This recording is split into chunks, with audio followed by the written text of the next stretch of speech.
but there's so much that we can offer with the love of Christ that we can actually help somebody. And it's not just, hey, I want to get you into my church.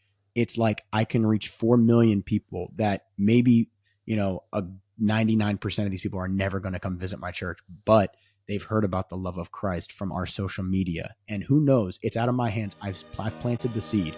I've planted the seed. It's now up to God to reap the harvest. It's not my job. It's now up to God. I'm putting that in his hands.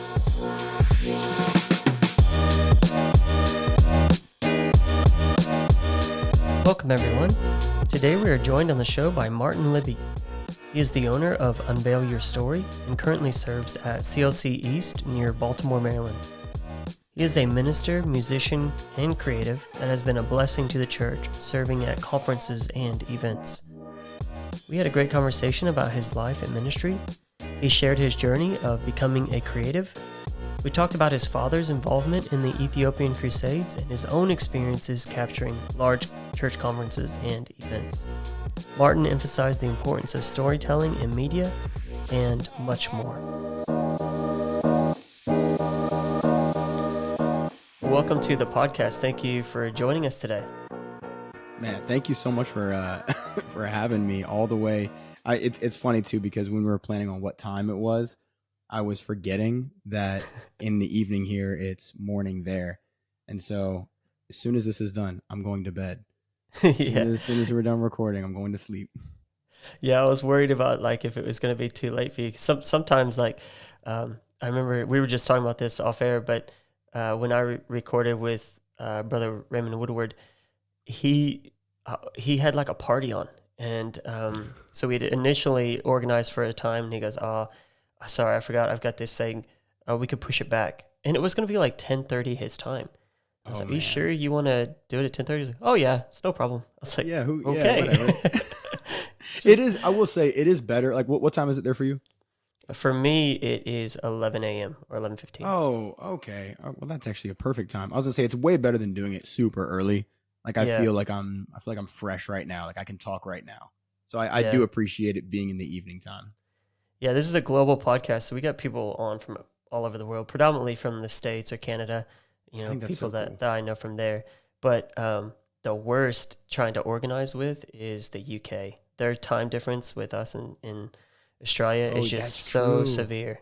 It's so severe. Yeah. My aunt, she lived in Singapore for quite a long time, and it was impossible to get a hold of her. It was impossible to just try to navigate the communication there. And it's not that much of a difference, I don't think, from you guys, right?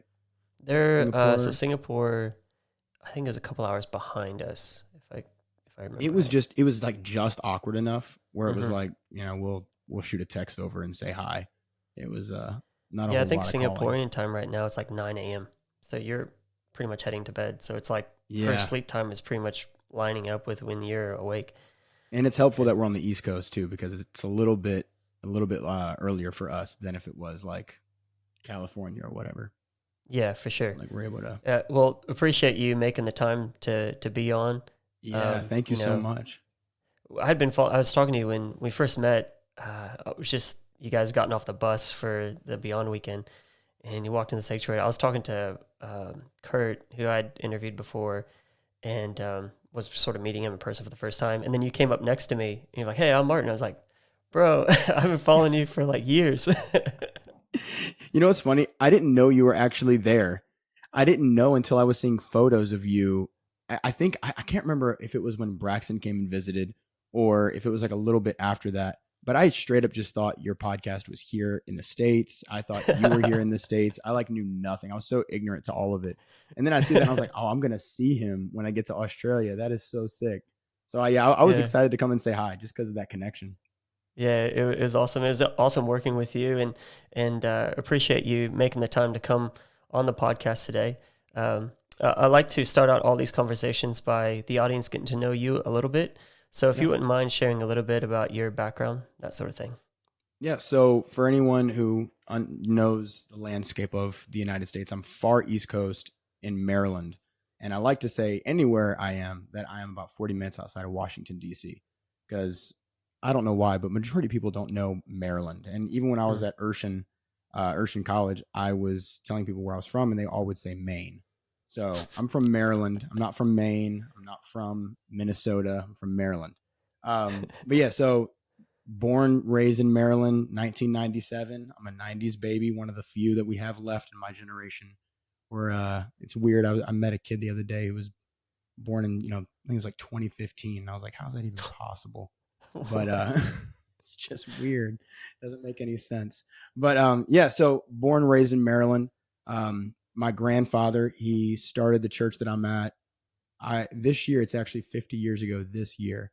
Started it in Darnestown and pastored it. We moved over to Frederick, and now we're in Imesville, Maryland, which is Frederick County. My dad's the pastor now. Been born and raised here in Christian Life Center.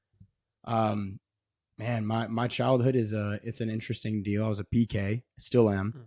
but being raised as a PK, preacher's kid, pastor's kid, whatever it is, it's a different lifestyle. It's a little bit different than if your family is not involved in ministry, especially at like the level of like a leadership of a pastor. And so growing up, there's always like an expectation. There's always a little bit of pressure. There's always a little bit of like a glass house type of environment that you live in. Mm. I went to private school for a little bit and then transitioned out of private school, and I was homeschooled from sixth grade all the way up until graduation. So I had a little bit of like, it's not public education because I wasn't public schooled, but I had a little bit of that experience of going to school with kids my age and all that. And then there was a time, it was fifth grade, that my mom, she was coming in to talk with my teachers and just kind of get an evaluation for the following year. And one of my teachers, she looked at my mom and she was like, you got a great son. He's super outgoing. He loves to make friends. Which, when a teacher says that you love to make friends, it just means that you aren't a good student, and that maybe you talk a lot in class. And so I love to make friends. And she said he loves to make friends. There's just he just will never be good at math. And so Wow. we're not going to spend too much time on that. My mom was like annoyed by that, because when a teacher who's supposed to be teaching your kid and helping your kid become smarter in different subjects says never about your student's education, it's like, all right, something's off here. So she pulled me out of private school and then homeschooled me. And I will never say I excelled at math, because I think that maybe the ship had sailed in terms of me ever being really good at math. But that's like the testimony there. I was homeschooled, and I feel like it was really developmental for me. I don't know if it's for everybody, but it was very developmental for me, because it allowed us the opportunities to be able to travel. Um, because my parents were involved so heavily in ministry, there was always opportunity to go out and do things, whether it be for ministry or just have the flexibility of, I could do school at a museum somewhere in another state. Like, we could Mm. go and we could do the Freedom Trail up into Boston. There was just a lot of really cool things that I could do as a homeschooler that just, I feel like it gave me a little bit of probably just a leg up in terms Mm. of my development as a teenager. And then I was 16 years old. I might have been a little bit younger, actually, whenever I kind of got into photography. But I remember I had an iPod Touch. I don't know if you remember the iPod Touch, but it had a I do. camera. It had a camera on it. Yeah, I know you're so young, Greg. I didn't know if you remembered, if you remember what it was, but it was an iPod Touch, and I distinctly remember one photo that I took. It was of this flower. We were at some like like river rapids type area, and I took this picture of this flower, and you can see the water in the background. And I will never forget like sitting in the car with, I think I had like Visco or Pixart or some type of like old editing app on the iPod, and I'm just like just editing the mess out of this photo, and I'm pushing the contrast, and there was a setting back then called HDR, and it made your photo look really HD. And I remember just pushing that, and it was just such a fun experience. And from that point, that's like the earliest memory I have of me like really enjoying photography. From that point, I kind of started developing this pretty big interest in photography. But I never really took it seriously. I never really like cared about it, because I was a drummer, and I was the church's drummer, and I was trying my hardest to be the best drummer that I could be. And so Yeah. probably from ages, I want to say maybe 9, upwards. I was playing drums. I played in our church. I also played trumpet. I played for a orchestra, like a formal orchestra, and a co-op that I was a part of with my homeschool group. And I also formed a jazz band. And so we played like traditional jazz, and then some like newer jazz, whatever. I think we like tried to do a Snarky Puppy song at one point. But that it was a lot of fun. So I played trumpet with them, and I played a little bit of drums with them, and that was all the way up until I went off to school when I was about, how old was I? 20.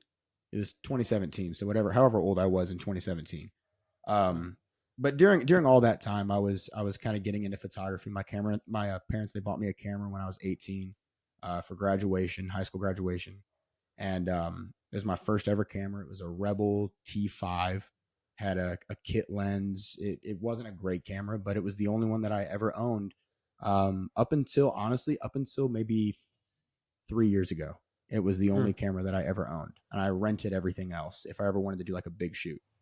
Um, I don't know how deep I need to go right now because we may touch on some stuff later, but the transition from me being interested into photography and kind of like getting into photography to me going to school is a pretty pivotal time of my life, because that was also a time where I was, as a teenager, trying to find my own way and figure stuff out, and as teenagers do, is especially ones that are raised in churches, there comes a Yeah, point especially where, PKs for sure. yeah, yeah, yeah, there comes a point where you just kind of like figure it out for yourself, because your parents are no longer the the pivotal voice in your life. Now maybe for some they were, but there is this point as a teenager where you start to, hey, I want to do my own thing. And I'll never forget being 18 years old and tell my mom, I think it's time I move out. And it's just like the silliest thing ever. Like, I was 18, I was barely making any money at the job I had. I wouldn't have been able to do anything. But as an 18-year-old, you feel like you own the world and you can do anything. And you feel like you know everything. And so there was a little bit of that kind of pressure and some of that rub from 16 all the way up until I was about 19 years old, where I was just figuring stuff out. And photography played a major role into that. And you tell me, Greg, if this is a time to hit on a testimony part. I don't know, Yeah, but I think it'd be good to see, because you're sort of talking about your background and yeah, what it was like growing up. But obviously, there was a point where there was a transition that took place where it wasn't just about your parents, this church that you grew up in, uh, playing drums for church. There had to be a moment, and I'm assuming you're getting there, where it transitioned from just being about what your parents were doing, what your family had done, what the church was like, and then what God had for you. So what was yeah, that yeah. like? So I remember I was in youth camp. It was, I don't even remember what the year was. I just remember, I think I was 16 years old. I believe I was 16 years old, and Brother Luke Levine was preaching our Maryland, D.C. youth camp. And I'll just, the moment was so pivotal in my life in terms of it being just a significant point that I can look back on. I think in the moment I might not have cared as much, but looking back, it was a very significant part of my life. He came down from the platform, and he came and he spoke directly to me, and he knew my family and he was familiar with my family. And he made a statement, and I'm not going to quote it exactly how it was, but he made a statement along the lines of, you have a great legacy. You have, a grandfather who, he's done incredible things in ministry, a father who's done incredible things in ministry, and it's time for you to make that decision of what you're going to do and who you're going to follow. And I feel as though God is calling you. And Mm. those things are often thrown around, especially like you can say that to anybody, and it's like you're probably right. God probably is calling that person. And you can say that and it might hit. The thing was, is when I was 16, I was making a decision of whether or not I wanted to be in church or not. Mm. And I lived in a pastor's home, so I had to go to church, and there really wasn't much of a choice there. And so internally, I'm making these decisions. And I remember whenever he said that to me, it probably hit me at a point where I was like, yeah, whatever. But it was pivotal because throughout my years, my teenage years, 16, 17, 18, 19 years old, where I was searching, I was involved in things I shouldn't have been involved in. But then, there was this moment where I decided, okay, I'm coming back to church. I'm going to make things right. That whenever God called me at NAYC 2017 to go to Urshan College, and it wasn't a part of my life, it wasn't a part of the plan of my life. Whenever God called me to go to Urshan College, that very first chapel service at Urshan College, Luke Levine is preaching. And it Whoa. was this full circle moment for me of the first time I was called to ministry, and the time that I actually answered the call to ministry was the same minister who spoke to me both times. And I remember I walked up to him and I had been crying, and it was just such an emotional moment for me. But I walked up to him and I just thanked him. And I was like, I don't even know if you know this, but like I might not have listened way back then, but here I am now. God was still running after and chasing me down and making sure that, I I'm here, and you're a part of that story. Mm. And it was a really incredible time. And funnily enough, that full circle moment doesn't really end, because during that time, my first year at Urshan College, I actually felt like God told me to set my camera down and don't take any photos. And it might sound silly, but photography, whenever I was 16, 17, 18, 19, photography played a huge part in my escape. And it would Mm. be something that I would use it as an excuse to go out and hang out with people that I shouldn't have hung out with, and be involved in circles I shouldn't have been involved with. And I felt like God was telling me to put down the thing that I really loved in order to focus on Him. And so that first semester and a half at Urshan, I didn't really pick up my camera. And it wasn't until I was approached by Urshan and they asked me to help out with some media stuff, and I prayed about it, and I felt like God allowed me that opportunity to do that. That I was approached by the Missouri district to come in and shoot my very first church conference. And this is my first time ever doing any media for the church, ever, like ever. And And you're doing I was like, a large conference. I'm doing like a conference of like 2,000 students, and it's like the biggest thing I've ever been a part of. And I Actually, honestly, I go actually ahead. grew up going to that youth convention. Yeah, That was yeah, because I grew up in Missouri District. So that was was it still in Kansas at that time? That the no, it was Missouri in St. District Louis. event in Kansas? Yeah, imagine that. Isn't that so They did silly? that for a few years. It was across the It's like border. the two biggest cities are on the borders of the state. It's so Yeah, true. ridiculous to Just me. trying to leave. Yeah, it's exactly right. Just trying to escape. So I Uh, go into this conference, and I don't like, Greg, when I tell you, like, it's so funny thinking about it right now. I actually just posted a video on my story about a week ago or so of the very first recap video I ever made. It was so bad. And like, I did not know anything that I was doing. I didn't know a thing about it. Um, I'd never done video. I'd only ever done photography, and I'd only ever done photography in very specific mediums. Like church photography was different. Like I'd done events, but it was never church related. And so this was a very different thing for me. And the crazy full circle thing for me was I walked into the sanctuary where, church is going on, and our night speaker was Luke Levine all 3 nights. And I'm like, bro, wow. at this point, I don't know what, like, salute to you, brother Levine. Like you got something going on. So, but he's a great man of God. And Mm. whatever, I don't know what all that means, except for me, it was this thread that I could trace where God is saying, hey, it's like little nods to me of like, you're doing right. You're on the right track. You're doing the right thing. And, it's just, I don't know. I look at that as God affirms different things in different ways, and all of us, we hear God differently. And I feel as though those three pivotal moments in my life, the moment where I was first called to ministry, the moment where I answered that call and I made that step into it, and it wasn't an easy step, and then the moment where I picked back up my camera, and I have no idea what the rest of my life is going to look like. I have no idea that I'd be sitting here right now doing what I do for a living. Mm. But I pick up my camera and I go to my very first church event to cover a conference. The first time I do anything with my camera for God. And the same man who was a part of this little journey is preaching that night service. It was just confirmation for me that I'm on the right track. I'm doing the right thing. Yeah, that's really cool. And so, it was a journey getting to uh, where you were at Urshan, and obviously you've continued that journey over the last number of years, over the last how long would that be? A decade or so now that you've Well, been. wow. Yeah, so When did you first start doing? I guess it was so it was 7 17, so years it'd be the ago that last I went 7 years ago. to, yeah, so almost a decade. Yeah, yeah.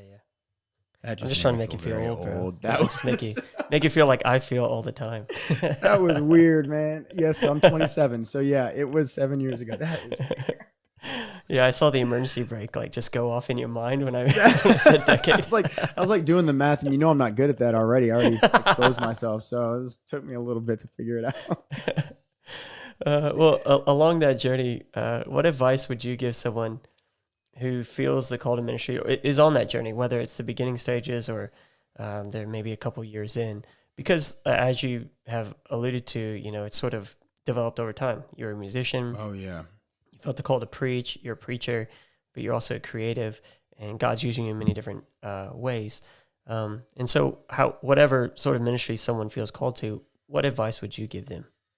Oh yeah, I would totally say trust the process. I think that's like the hardest thing that I had to learn because any little thing I was involved with, I thought that was the end of it all. This is what I'm going to be for the rest of my life. So awesome. I'm going to do this. I'm going to be the best drummer I can be, and I'm going to do that until I die. And it's silly that you think that way looking back at it. But when you're in the middle of something and it may feel like this is it, there's this feeling of like, all right, I have no idea what could be next. So, whatever, this is all I got.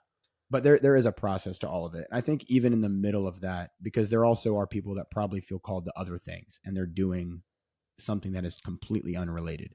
And even I can speak to that because even currently what I do right now isn't what I even feel like God has called me to ultimately.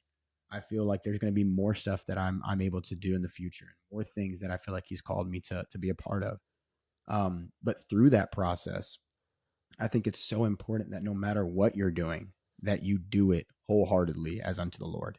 And if you are, serving in a creative role, if you're serving as a drummer, if you're serving as honestly nothing but an usher, and you just are like, wait, when is it my time? When is it my time to step in? I was just preaching to our youth about this on Sunday. Is during this time, there's only one word that you need to focus on, and that's faithfulness. And regardless of what you're doing, regardless of where you're serving in a church, that you are faithful 100% to God, and you are faithful 100% to whatever it is that your talents and abilities that He's given you.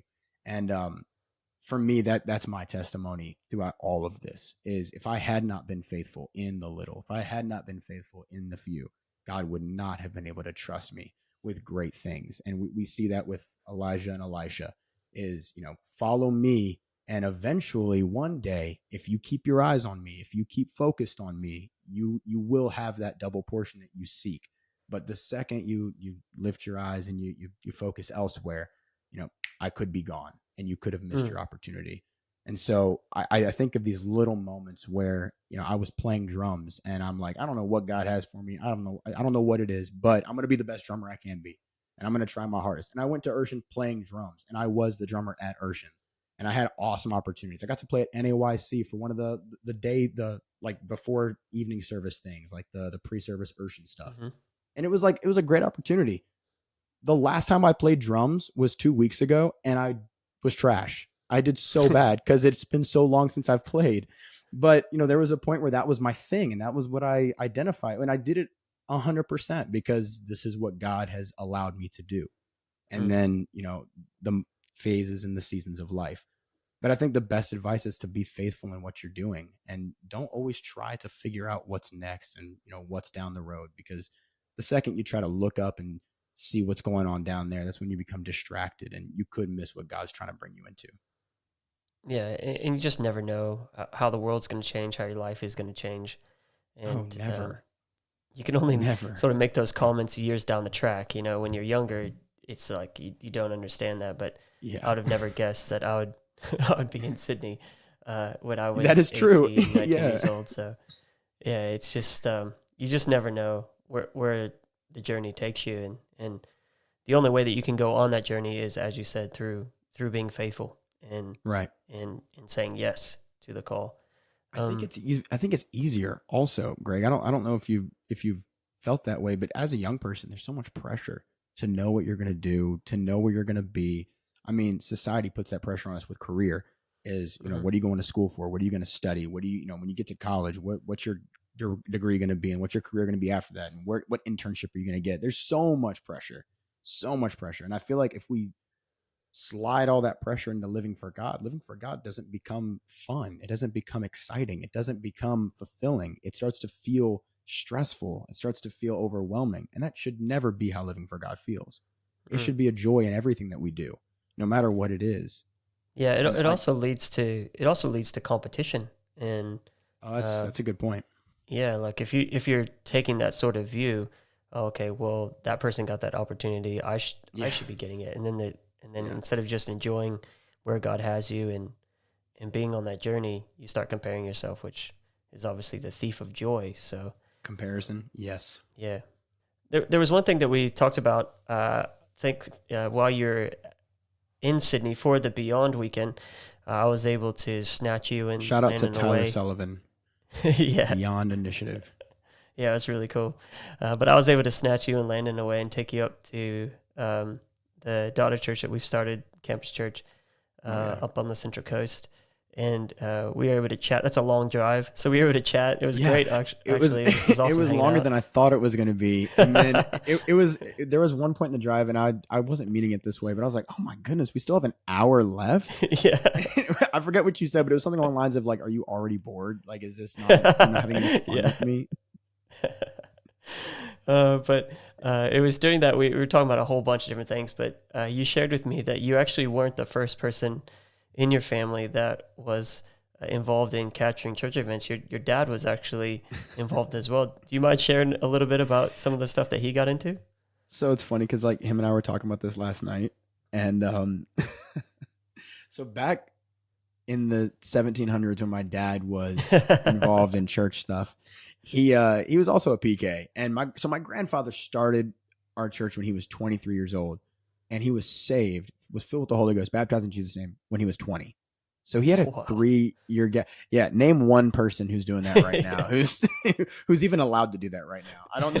I don't know if Yeah. we're letting people do that. I don't think So so. it was the wild west of church planning back then.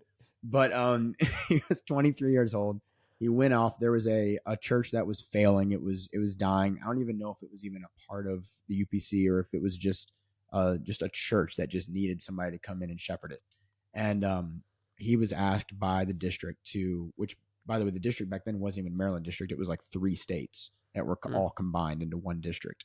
And he was asked to take over this church, and there was maybe 2 families that were even in that church, which I think maybe like amassed like 8 people maybe. mm, And so when he took over that church, then Maryland became a district. And I only know all of this little fun fact because we just celebrated our 50th anniversary for our district, and we're celebrating our 50th anniversary for our church this year as well because it all was at the same time.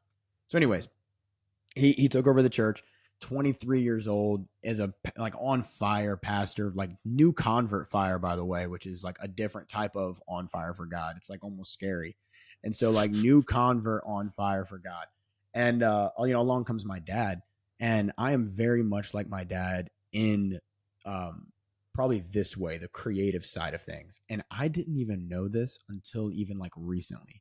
My dad is one of those, there's these memes that are on social media where it talks about dad lore, and it's the stuff you never know about your dad until it's like late one night and he just randomly starts talking about his childhood, and everybody just is quiet because you don't know when he's gonna say anything ever again. And so my dad will have these moments where he'll like share stories. I'm like, all right, just trying to get as much as I can. But he was sharing this one story with me that was just blowing my mind. I'm on YouTube. I'm looking up sermons that my grandfather's preached, and I come across Billy Cole's Ethiopia Crusades. And if you know anything about Billy Cole, if you know anything about the Crusades that were happening over there, then you know they were a huge deal when they were happening, and they still mm, are a huge deal. People still watch the videos on YouTube. People still know about the Crusades. And my grandfather was blessed to be a part of some of these Crusades, and I'm watching a video of the crusade, and I'm like, dude, this is so cool, man. This is like retro. It's like filmed on like old VHS cameras, and there's this one shot. It's so funny. It's a shot, and maybe I'll send it to you, Greg, if you want to, put it in the video or something. Yeah, we'll But throw it in there. there's a shot of a globe. It's a literal globe, and it's you don't know where it is, and it's zoomed in on Ethiopia, and then it zooms out, and then there you see a desk, and zooms out, and then it pans up, and there's my grandfather sitting there at the desk, and then it zooms in on my grandfather, and I'm like, dude, who took this video? And I show my dad. I'm like, bro, look at this, and he's like, I took that video. What are you talking about? You took the video. And like, mind you, I am like deep into like creative stuff and like, video and photo, and like I'm like way into this. He's like, oh yeah, I took he's like, in fact, I went on that missions trip and I was doing all the content. I was taking all the photos, I was doing all the video stuff. I'm like, you've got to be kidding me. And so in my grandfather's office is this massive panoramic photo, which really, it's not a panoramic photo. It's a ton of photos that they stitched together to create this panoramic photo that my dad took, that Greg apparently knows about this photo. Oh yeah, I've seen it. Yeah. And I had a few no churches have idea. it. So that was like wild to me, because I'm just thinking, oh, this is something that we have. And so it turns out my dad was one of the first church creatives to come around and really start paving the way, and never told me. And so he was, I was talking with him about it last night, and he was like, yeah, I was at all these events, and I'd have literally, this was his camera. He had a camera like this, and he could look through the little viewfinder, and he was filming everything. And I think he would go and he would edit the stuff as well. And I don't know what programs he used or anything like that. But my dad is a very creative person without anyone ever really knowing. He's like the ideas guy. Well, he's pastor now, so he's for sure the ideas guy, the visionary. But both my grandfather and my dad are both very creative people. And for a long time, my dad was the executor of all of my grandfather's ideas. So now he gets to settle into being the ideas guy, where we have another guy in our office, Ian Garland. We're the executors now. That's hilarious that he had that background all that time. You're getting involved in this ministry, and he says doesn't nothing. Say a word. Doesn't say a word, but he is interested. Like, he'll like look at my camera stuff. He'll like watch the videos I make. Like, he's interested in it. And I'm like, what a supportive dad. But like low key, he's like, he actually cares more because he was in it. So it's like, wished I would have known. Yeah, I think I mentioned he was the one that captured the famous video. Is he the one that captured the famous video about I think it was the hand that was I wished I'd have asked him. I wished I'd have asked him. I could ask him. And so then I can't remember if that was part.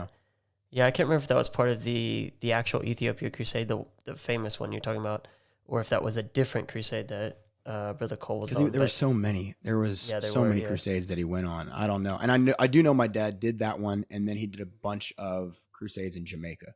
And so he filmed all of those as well. So he did a lot of like foreign stuff, which was super cool. Well, part of the reason why you were at this Beyond conference in Sydney is because of your creative ability and this media company that you run called Unveil Your Story. And I just wanted to mention it here because it is a fantastic follow on Instagram for creatives, but also for anyone who's involved in church work, because you share advice about social media and Lord knows, those of us who are involved in church work, we're doing a whole bunch of different things. We don't always have a great creative that's at the church to do stuff for us. So, it's a good follow for people. And, you guys are involved in a whole bunch of different things, not just church events. What are some of the things that you get up to through your company? We started Unveil with the hope of being a one-stop shop for church planners. That was the initial hope for Unveil, was, a church planner would come to us and we could provide them all sorts of services, whatever they needed. And the big thing I wanted to do was provide that at a discounted rate. And the way I hoped to be able to do it was by supplementing income, by doing like other stuff like secular work, just, whatever we could just to supplement the income. This is my first time ever owning a company, my first time ever starting a business. And the business model was very noble of me. And let's just say your market was pretty niche and so exactly. And so I didn't realize how hard it would be. So we got lots of church planners and did lots of free work. So that was fun. Yep. But I will say God honored some of the sacrifice in that. And we've since expanded.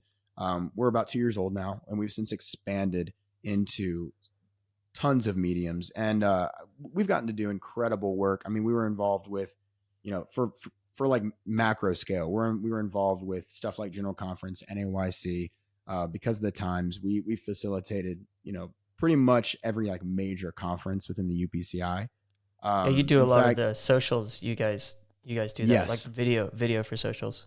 yes, and I would say that the crew that I work with is pretty dominant in the paving the way of what is kind of relevant now within church culture of like what goes on social media. And I would even say in the in the Christian secular space, the non-denominational space, I have some contacts with guys at different churches, different like Baptist churches, and they watch all of our stuff and they pay attention to what we're posting. And so even outside of the UPCI, even outside of the apostolic movement, there are churches that watch what we do and they pay attention to the type of content that we post and they replicate it in their own churches. And so there's an influence going beyond just the close church, which I think Hmm. is actually really cool because you don't really think about that. You don't think, I think even in this space, you always feel like maybe you're 10 steps behind everybody else.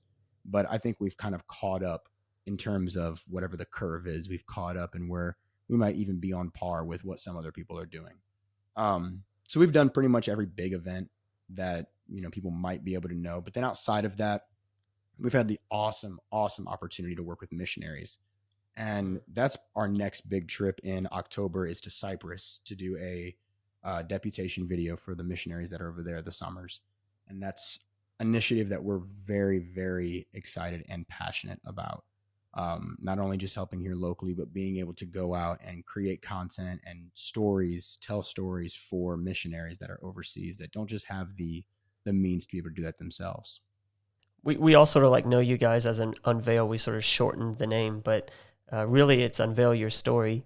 And the idea, I guess, behind that is that you guys want to share these stories, whether it's in a Yeah. church setting, conference setting, on the missions field, even churches. I'm assuming you work with churches and share some of their Yeah. stories for like capital campaigns, different things like that.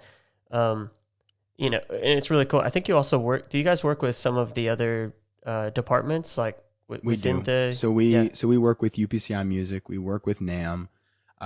We've worked with Global, and we continue to work with Global and stuff. A lot of those are partnerships. Some of it is where we actually have taken over the accounts and we run the accounts and we help with the marketing direction for stuff. Um, a good chunk of it is project based, and so we do things as big as the Move the Mission campaigns, and then as small as promotional videos for websites or for social media or whatever. But I would say between all of the departments, we have had a hand in helping with different facets of what goes on internally. Hmm. So to your point about the stories, that is a huge part of what we do, and it's a huge part of what we focus on. Stories sell so much more than a product does. I mean, Jesus, whenever he was trying to get a point across, he would tell a story, and people understand stories. People can relate to stories. People resonate with stories. And so, whether it's me telling the story of somebody's salvation journey, or telling the story of how so and so was called to this foreign field and how they have a burden and a passion, or even just as simple as me telling the story of how I wanted to create this product to help people, whatever it might be. Stories sell so much better and they resonate so much more than if I were just to tell you what I want. And I think that our focus on stories is really what we enjoy the most out of what we do, is being able to tell a story no matter what the environment is that we're in. So when you're capturing a live event like a conference, is that what you're focused on? You're focused on Yeah. sharing the story of the event. Yeah. And so the story there, because story is such a broad word, like what does story even mean? Story in an event really is, what does it feel like to be there? What's the authentic feeling of, I've never been to Because of the Times, but I want to feel like I'm there at Because of the Times. And so how do I translate that from the camera onto social media? And a good chunk of what we do is social media based. And so, that's the onus is on me then to create a story out of a worship service, create a story out of a sermon. And a lot of that has to do with how you film things. A lot of it has to do with how you edit things, the music you choose, or no music at all. And so it's just like little stuff like that it's less about, how do I tell a narrative and more about how do I bring somebody into the moment. Do you have any further tips that you could share for, say, a creative who is working on a church event, not necessarily local church, but let's say like it's a conference or a revival weekend, something like that? Practical or like Either. what kind Yeah, what it's kind of fine. tip? Okay, so I'll do both then. All right, practically speaking, this is like bare roots practical. If you're filming an event, if you're shooting an event, if you're a photographer, number one thing as a photographer, not a videographer, as a photographer, is to capture the moment. Don't capture the feeling of what it is. Don't just capture what's going on. Capture the feeling of what it feels to be there. And there's two very, very practical things you can do. When the moment is low, when the moment is soft, get a zoom lens and zoom in and get close. When the moment is big and the moment is energetic, go wide and get up close and get stuff that looks really energetic and wide. Those are like the easiest, most practical things you can do to create a story, create a moment for social media, for photography. And it's the same thing with videography. Whenever there's a slow song playing and you're capturing a slow song, put a 70 to 200 on there, back up a little bit and zoom in and capture the slow song. When it's a fast song, get a 24 to 70, get up to the front and capture that feeling, capture that authentic feeling. Those are like two of like the most practical things that I often see people kind of sometimes miss the mark on because they get a little nervous. They're like, oh, I'm just going to stay with the zoom lens and I'm just going to stay in the back and I'm just going to capture from the back. And maybe the moment doesn't call for that. Maybe it does call for you to feel a little bit emboldened and walk up to the front and be okay with that because at this day and age, everybody expects it anyways. Nobody's looking at you like you're weird. And so just get up to the front and capture that moment and be a part of the moment. I think that's the biggest thing is don't just be the bystander who takes the picture and gets out of there. Be a part of what's going on. If you're capturing a hype song and they're singing praise the Lord, if you're doing that, then get up there, take the photos and start jumping with everybody. That makes so much more of a difference than if you were there capturing something and then dipping out. Yeah, and that's something I definitely noticed that you did throughout the weekend that you were here. Is that, and actually heard a few people comment on it that you were like, you and the team in general, the media team, you guys were like engaged in the service and what was Oh, going you on. have to be. You have to Yeah. be. If you're not engaged in the service, and I will preach this from the mountaintops, if you are a creative, if you are anything that is a behind the scenes ministry and you're not engaged, you are doing, first of all, yourself a disservice, but you are doing what you are serving as a disservice. It can be felt through the amount of videos I've seen that I can tell the person, first of all, wasn't listening to the sermon. They weren't paying attention to what the preacher was saying, and they've just clipped together all the parts where the preacher was yelling. And it's like, you're not paying attention. You've done a disservice to the ministry. And so Mhm. if you are engaged, if you are involved, and it's the same thing with the worship, if you're engaged and you're involved in what's going on, it translates over to what you create because you're a part of it. You're a part of it. God's blessing that. It's anointed because you're a part of it. But if you're, shy, standing back, which there's nothing wrong with being shy, but if you're just, prideful and you don't want anybody, to pay attention to you or whatever, it does reflect onto the type of content that you do create. And it makes it a little bit less impactful, I feel. Yeah, that's such a good point. You also work with local churches, so and like that's what I said is make sure to follow you guys on social and what you guys are doing. You put tips out and stuff. You also have a podcast where you guys talk to creatives and go into like sort of the nuts and bolts, which would be Yes. good for people, We, someone we who is a try to creative. And post. yeah, it's not like you're Yes. busy or anything. That's the problem is like we all have these ideas and then Oh, life man. happens and marriage Yeah. happens and trips happen Yeah. and it is what it is. But what would be like, say, I know this is hard, but what would you say is your number one tip for someone who's involved in local church social media? My number one, I'd say probably my number one tip. Oh, man. Yeah. So it might not be my number one tip, but it is a tip that I feel like is the one of the most important things. And I talked about it in Australia.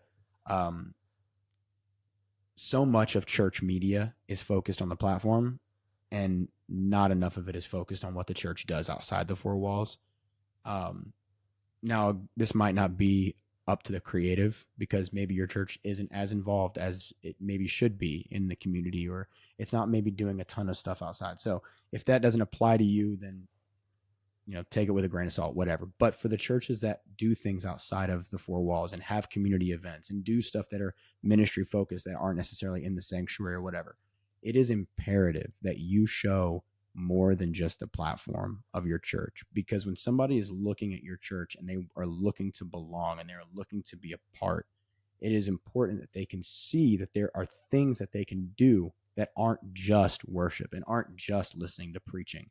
There's ministries that they can be involved with. There's representation that they can see that, like, oh, I feel like I can be there because I'm seeing people that look like me, or I'm seeing people that are in the same stages of life that I'm in.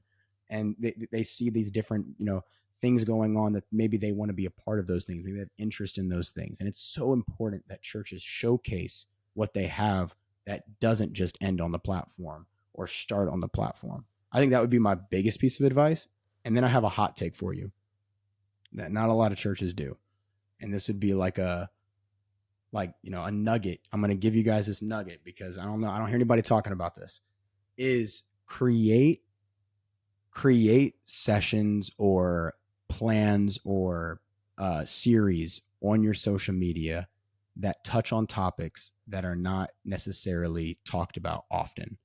Talk about addiction, talk about abuse, talk about things that are doctrinal, but do them on your social media. So your social media isn't just full of church stuff, isn't just full of worship reels, isn't just full of sermon reels. If you were to sit your pastor down and something similar to this, maybe you don't have all the lights and maybe you don't have all the mics or whatever, but you can just go to an office with a window and you can sit down and you can just do a video and get some good quality audio. Get him talking for a minute on forgiveness and then post that and just make it like a Monday motivation. And every Monday you guys hit on a different topic. I promise you, people will be changed as a result of that. And that isn't something that I'm seeing a lot of because it's really easy to post stuff from service. It's really easy to just take some photos, but it's challenging to do something with excellence. And when you start doing things with excellence, people really start to take notice. And I would love to see some churches start doing some series on their social media that are separate from the platform. Yeah, that's awesome. That's a great idea. I think I'll probably try and institute that for POCC because that's an easy way to have content and to connect with the community in a way that's real. I mean, you made that comment about doing like a 1-minute video on forgiveness, and I posted this is, I think it was last year. Sister Marshall, she had like a little clip inside of an episode that wasn't about forgiveness, but she just happened to touch on it. And I posted that little grab. It was like about a minute. And that has almost 4 million plays. And it's been like shared everywhere. And some people were talking about how it impacted them. And it broke outside of my niche, it went all the way around the world. It went into like Hinduism, people, it's the most random people. And she's very scriptural. Like she's sharing Bible. Yeah. And yet the idea of forgiveness was just resonating them in so much that we end up doing 2 complete separate episodes specifically on that topic. But yeah, like anything related to forgiveness, sort of mental health, anxiety, that is going to play and that's going to reach people, where they're currently at. And then they may give your church a chance. They may come through the door because of a video that reached them and they're like, hey, these guys are actually dealing with things that affect me. Yeah. Yeah. And I think you can even search stuff up. Like what are some commonly searched things on Google? And you'll be so shocked how many of those things the Bible answers. And you can just get in there and talk about these things that people are, whether it be suicide, whether it be like we were talking about just here, mental illness is like a massive thing to talk about. It's a hot topic to talk about, but there's so much that we can offer with the love of Christ that we can actually help somebody. And it's not just, hey, I want to get you into my church. It's like I can reach 4 million people that maybe, a 99% of these people are never going to come visit my church, but they've heard about the love of Christ from our social media. And who knows, it's out of my hands. I've planted the seed. I've planted the seed. It's now up to God to reap the harvest. It's not my job. It's now up to God. I'm putting that in his hands.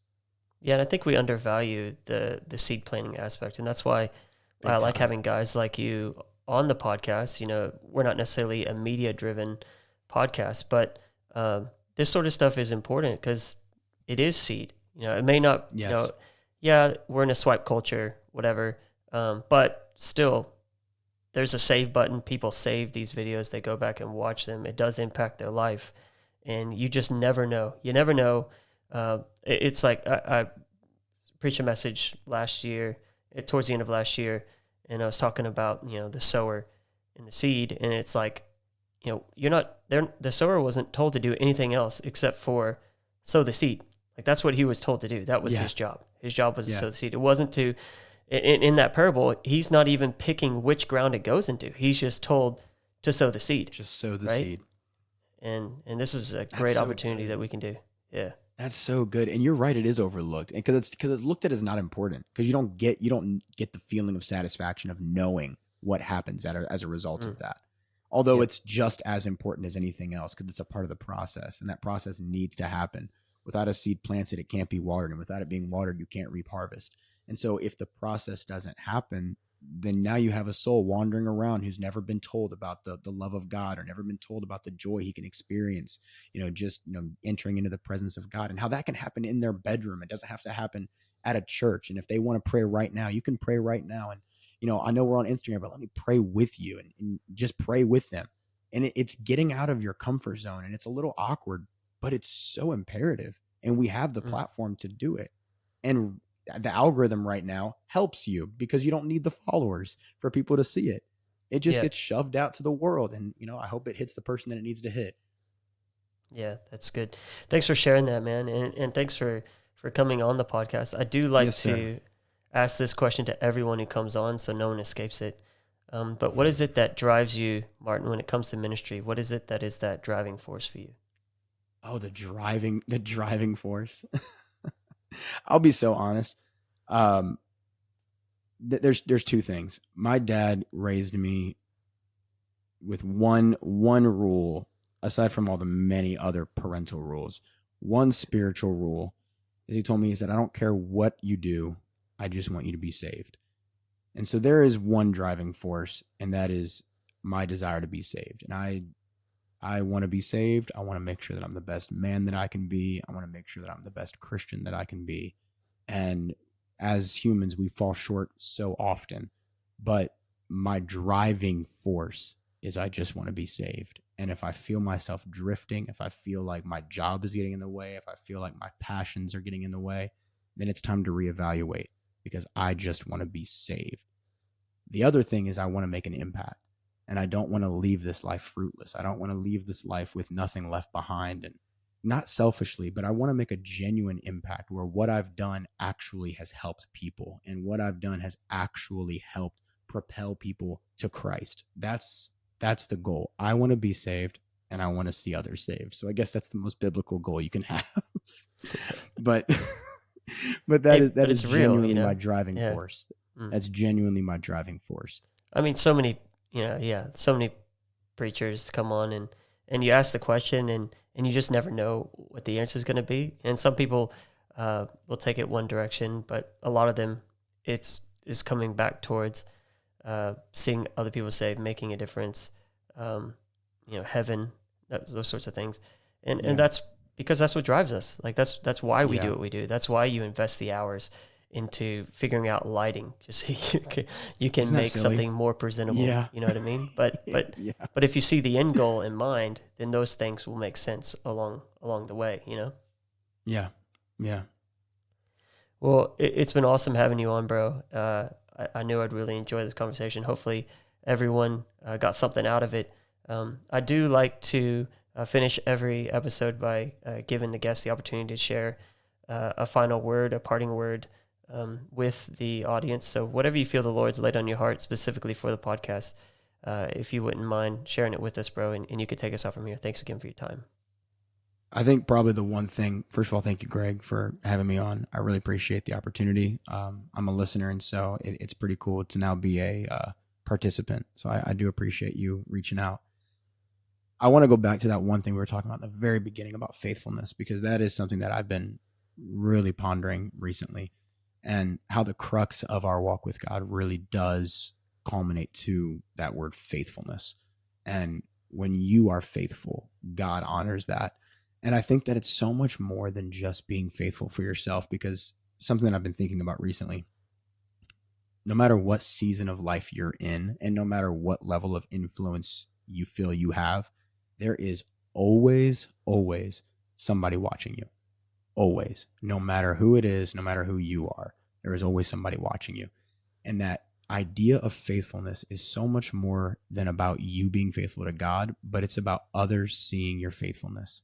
And when you are faithful and God honors that faithfulness, regardless of your situation, you could be in the most abusive household, but you have put God first. You could be in the most dire situation where nobody supports you in anything that you do, but you've put God first.